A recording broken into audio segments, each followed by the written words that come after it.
Nós, a Europa, tem a ver com a Europa, tem a ver consigo. À sexta, uma reflexão sobre a atualidade europeia. Doutora Ana Rita Barros, formadora do Centro de Informação Europeia Jacques Delors, é interlocutora nesta conversa. Boa tarde. Muito boa tarde, Ana Marta. Doutora Ana Rita Barros, vamos começar por fazer uma referência à Itália. Sergio Mattarella tomou finalmente posse como Presidente da República Italiana. Sim. Tomou posse ontem. Depois de grandes hesitações? Sim, depois de ter afirmado que iria sair. Aliás, ontem também frisou exatamente isso, que o que o fez ficar foi o estado de incerteza política e de tensões cujas consequências para o país podiam ser gravosas em termos de riscos e em termos de relançamento do país. Sabemos que a Itália foi muito afetada pela pandemia e pensamos que Sérgio Mattarella estaria-se a referir a este facto. Mas a eleição de um presidente italiano não é nos moldes que conhecemos para o português, Sim, não é? não é o mesmo que o nosso presidente da República, também não tem as mesmas competências. Não tem, e além disso também não é por surfagem universal. Não, é através das duas câmaras, a Câmara dos Deputados e o Senado, portanto, além de 58 representantes das regiões italianas. Mas teve uma votação significativa e foi muito aplaudido por isso. Mattarella é o segundo presidente da República Italiana que repete o seu cargo, a exemplo do que fez Giorgio Napolitano. Portanto, não é muito normal, porque são mandatos de 7 anos. São mais longos. E além disso, a estabilidade italiana é a todos os níveis e nós conhecemos, a política, nós conhecemos isso.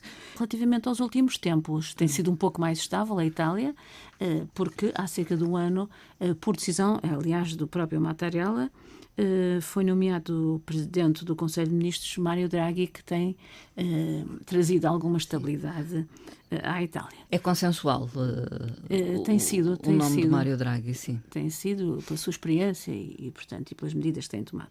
Daí o facto também de estar apontado para ser um dos candidatos a Presidente da República criaria uma estabilidade, pelo outro lado, em termos do Executivo italiano. Assumiu um mandato por 7 anos, que embora possa renunciar, porque, dada a idade de Mattarella, já tem 80 anos, poderá acontecer, mas não referiu isso no seu discurso. Pelo contrário, fez um discurso muito firme, onde a palavra-chave, digamos assim, foi dignidade, referindo-se mesmo a um apelo de dignidade transversal em termos éticos e culturais e até apelando à dignidade da Cosa Nostra, portanto, da máfia italiana. Não podemos esquecer que Mattarella é siciliano. Será uma preocupação dar viabilidade e utilização aos fundos europeus? Sim, exatamente. A maior tranche de fundos europeus do Next Generation, portanto, do plano de recuperação e resiliência, é exatamente para a Itália. E essa aplicação tem que ser bem utilizada para a Itália. Não esqueçamos que a Itália é a terceira economia da União Europeia, portanto, não é um país, e além disso é país fundador, tem responsabilidades acrescidas. Vamos também aqui referir as regras Covid para viajantes, medidas que entraram em vigor agora em 1 de fevereiro. Alterações significativas, nem por isso. Digamos que é uma mudança de eixo, ou seja, baseiam-se mais no estatuto do indivíduo como viajante e não na região de onde provém. É essa a grande diferença e a ênfase dada pela União Europeia exatamente a essas medidas que foram publicadas em dezembro e que entraram em vigor no dia 1 de fevereiro, como já aqui dissemos. Portanto, independentemente de onde provém aquele viajante, exatamente, tem-se em conta a pessoa em si e a condição. E o certificado que apresenta europeu e a sua situação. O certificado de vacinação. Digital. De vacinação que tem que ser válido para circular sem restrições. O factor determinante é, portanto, a vacinação, o teste ou a recuperação. O certificado digital válido inclui uma certificação da vacinação para uma vacina aprovada pela União Europeia, tem que ser uma vacina aprovada pela União Europeia, desde que estejam decorridos 14 dias e não mais de 270, portanto 9 meses, sobre a última dose da série de vacinação. Isto é a primeira condição. Não existindo esta, um teste negativo de PCR nas 72 horas antes de realizar a viagem. Ou um teste rápido antigênio nas 24 horas anteriores. Ainda uma outra hipótese é o certificado de recuperação para casos onde a pessoa esteve doente ou infectada pelo vírus e não mais de 180 dias depois do primeiro teste positivo à Covid. Portanto, 3 hipóteses. Os certificados podem ser utilizados nestas condições durante 9 meses. Compete ainda, segundo a Comissão divulgou, ao Centro Europeu de Prevenção e Controlo de Doenças continuar a publicar aquele mapeado colorido tipo semáforo, sim, entre o verde e o vermelho muito escuro, por regiões, cabendo depois, aquelas regiões que estão assinaladas a vermelho mais escuro, os próprios Estados-membros tomarem decisões sobre a proveniência desse tipo de viajantes originários nessas regiões. Mas a União Europeia recomenda, claro que aqui está muito em jogo, tomar medidas que sejam consentâneas com a diminuição das liberdades de circulação no espaço europeu, que é o grande problema do mercado único nestes tempos, não é? A Comissão Europeia, no passado dia 2 de fevereiro, apresentou uma lista, podemos dizer assim, complementar a uma outra já existente e que tem por objetivo final atingir a tal neutralidade climática. A listagem elenca as atividades económicas que contribuem exatamente para essa neutralidade. E na primeira listagem foi publicada no início da pandemia, em junho de 2020. E nós todos andávamos um pouco distraídos nessa altura.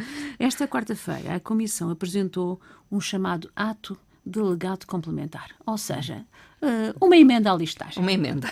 Digamos. Portanto, atividades consideravas mais sustentáveis? Não, que podem contribuir, sim, consideradas com sustentabilidade e que podem contribuir para esta tal neutralidade transição climática. O Colégio de Comissários aprovou politicamente determinados investimentos privados em sectores, enfim, que já vamos ver quais são. E são a inclusão na tal taxonomia do sector de atividade do gás, e não especifica que tipo de gás, e de energia nuclear. Portanto, passam a estar incluídas como atividades com um rótulo verde, sim, sustentáveis, para a neutralidade climática. É polémico. É um pouco. Em relação, pelo menos, à energia nuclear, não é? E até na publicação frisa exatamente o seguinte, até podemos aqui transcrever, é a transição do carvão para as energias renováveis que pode ser potenciada por estas duas atividades. É uma alteração, digamos, significativa. E nem sempre consensual dentro do espectro político europeu. A proposta é particularmente sensível com a França, que nós sabemos tem a maior força nuclear, e que, de certeza, temos quase a certeza, pressionou para esta inclusão, e a Alemanha, que também exerceu com certeza a sua influência no que se refere ao gás, porque o gás é a grande fonte de energia do sistema produtivo alemão. Quase que se pode dizer que apanhou de surpresa outros Estados-membros. Ou pode apanhar, porque este ato delegado complementar vai ser agora traduzido nas 24 línguas oficiais, como sempre, não é? Como acontece, sim, mas tem que ter o parecer positivo, quer do Conselho, quer do Parlamento. E aí é que podem surgir algumas questões. O Conselho, para formular uma objeção, portanto, sim, para negar a aplicação deste texto, tem que fazê-lo por maioria qualificada reforçada, ou seja, tem que congregar pelo menos 72% dos Estados-membros, que representem 65% da população. Portanto, cerca de 20 países, sim, mas temos que ver que países são, não é? Tem que ter a tal quantidade de população aqui incluída, 65%. O Parlamento, para formular a sua objeção, tem que ter o voto negativo de 353 deputados. Portanto, é uma situação que temos que acompanhar. E talvez reflete que esta transição não é tão simples quanto se poderia pensar. E a pressão também dos preços da energia, sim, que... Sim, estão a condicionar estas tomadas de decisão, talvez. Porque nós estamos, e como vamos ver, estão na base de subida de preços, não há dúvida, já aqui falamos. Da inflação.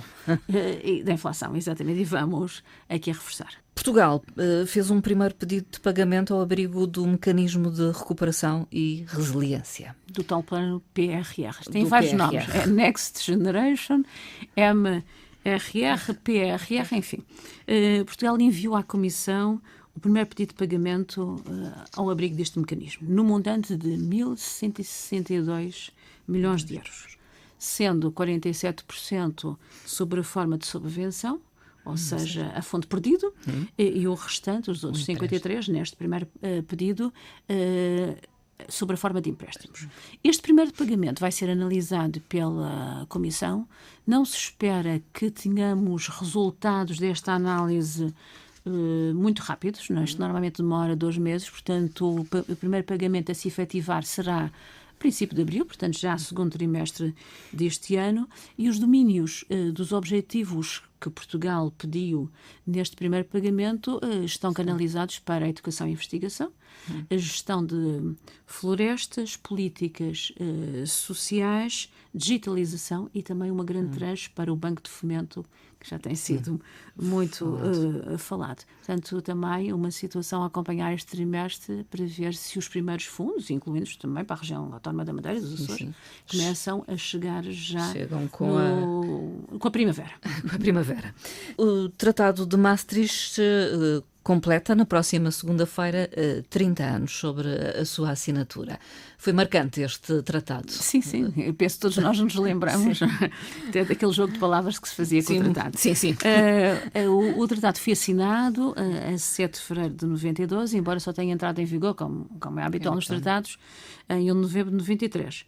Mas estabeleceu pilares muito importantes da União Europeia. Sim. Para já, a passagem à União Europeia, a designação desse com este tratado. Sim. Os pilares do mercado interno, da justiça e da diplomacia foram marcantes neste tratado de Maastricht. Mas o que nós recordamos como ligado à austeridade são as chamadas regras de ouro orçamentais, ou seja, os máximos dos déficits e das dívidas públicas, que agora, como sabemos, a União Europeia quer rever e a presidência rotativa francesa já o disse que o quer fazer neste semestre, mas que ainda vigoram, embora com esta hiato de tempo relativamente ao período da pandemia. Com alguma flexibilidade neste momento. Mas estão lá, não é? E é isso que as pessoas associam ao Tratado de Maastricht. Mas o Tratado de Maastricht foi relevante porque criou o Comitê Económico e Social, o Comitê das Regiões, onde a Madeira tem assento, o Sistema Europeu de Bancos Centrais, o Banco Central Europeu, surgiram daqui, e também criou as bases para aquilo que é muito nosso conhecido, que é a União Económica e Monetária, vulgo a moeda única. Além disso, também a cidadania europeia, o facto de sermos cidadãos nacionais e termos cidadania europeia que não se sobrepõe, mas que nos dá determinados direitos e deveres, também surgiu aqui com o Tratado de Maastricht. Portanto, é bom recordarmos. A inflação na zona euro de que falou há pouco a doutora Ana Rita Barros continua também na ordem do dia, com aumentos de preços. Valores elevados. Portanto, a comparação é homóloga, janeiro de 2022 com janeiro de 2021, e um valor da inflação de 5,1%. E o que é que pesa mais? O que pesa mais, sem dúvida, a energia. A energia tem um peso aqui muito elevado, representa quase 50% deste aumento, porque só os preços de energia de janeiro a janeiro aumentaram 8,6%. A seguir, o preço da alimentação, das bebidas alcoólicas e também do tabaco, também é significativo, e com um peso muito baixo, só para nós vermos como a energia é muito importante em todo este processo produtivo, com aumentos comparados com estes significativos. Temos as atividades de baixa utilização energética, como a produção de vidro, as confecções e até a ourivesaria. Portanto, podemos dar esses exemplos. Estas variações, claro, não são iguais em todos os Estados-membros. Portugal não tem, embora sejam valores estimados, não tem ainda uma subida de preços tão significativa, mas cá chegará, não é? Pode vir a acontecer, sim, não é? Normalmente é importada porque nós dependemos das cadeias de importação. 3,4% para Portugal, mas valores registados na Bélgica de 8,5%. A Espanha, aquele lado de quem nós dependemos muito e fazemos muitas transações comerciais com valores superiores a 6%. e os países do norte do Báltico, aqui o peso da energia, a Estónia e a Lituânia, com taxas de inflação de 11,7% e 12,2%, respectivamente, o que é bastante elevado. Bastante. E face a estes dados, qual a posição do Banco Central Europeu? Manifestou ontem, dia 3, e diz mesmo a Presidente que face à recuperação económica moderada e à permanência desta instabilidade pandémica, irá manter as taxas de referência do próprio banco, praticadas pelo próprio banco, e irá manter, portanto, claramente, até que a inflação estabilize nos 2%. Portanto, será algum tempo, é um compromisso, embora reconheça o próprio banco que os mercados não estão a praticar as mesmas taxas de juros. Que há aumentos nas taxas de juros praticadas pelo mercado, mas as taxas de referência, que é o refinanciamento a nível do Banco Central, ou seja, o que eles emprestam aos bancos nacionais, exatamente, os dos vários Estados-membros, é que se vai manter. O banco também afirmou que irá continuar as aquisições líquidas de ativo durante este primeiro trimestre de 2022, mas vai descontinuá-las a partir de março. Vejamos o que acontece, embora também tenha posto uma ressalva.